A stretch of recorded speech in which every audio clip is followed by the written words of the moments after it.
Një ditë e ngjeshur takimesh që përfundon me dështimin e bisedimeve mes palëve të iniciuara nga negociatorët ndërkombëtar David McAllister dhe Knut Fleckenstein. Pas diskutimeve intensive fillimisht në zyrat përkatëse më pas në Pallatin e Kongreseve, me krerët e koalicionit qeveritar Rama e Meta, si dhe me liderin e opozitës Basha, dy negociatorët e huaj nuk arritën të bindin palët, ulen në tryez për arritjen e një marrëveshjeje.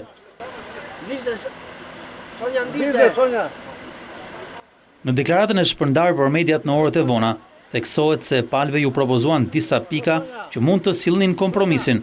Kreu i Komisionit të Jashtëm të Parlamentit Evropian David McAllister dhe reporteri për Shqipërinë në Parlamentin Evropian Knut Fleckenstein u takuan me shumicën dhe opozitën dhe patën një bisedë të mirë.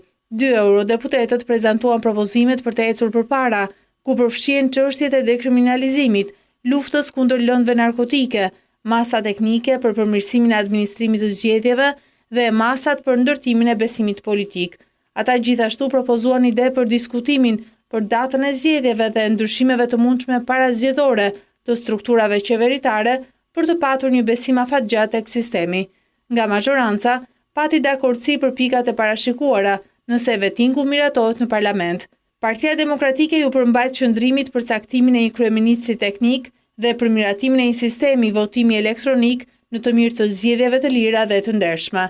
Dhe ashtu siç përmendet në deklaratën e negociatorëve McAllister dhe Fleckenstein, kryeministri Rama nuk ka pranuar të diskutojë asgjë pa vetingun. Ndërsa propozimin për shtyrjen e zgjedhjeve për një muaj dhe disa ndërhyrje në qeveri për të vendosur ministrat teknik, Ilir Meta e ka pranuar plotësisht. Rama nga ana e tij as e ka pranuar dhe as e ka refuzuar, por ka nënvizuar se është gati të diskutojë një shtyrje të arsyeshme brenda kufirit të lejuar nga kodi zgjedhor, domethënë 30 qershori, me kushtin që gjithçka të fillojë nga vetingu. Nga opozita ndërkohë rodhi informacioni se oferta ishte për shtyrjen e zgjedhjeve në 16 korrik, si dhe ndryshimin e disa ministrave politik me përfaqësues teknik, por kjo është refuzuar sërish nga Basha.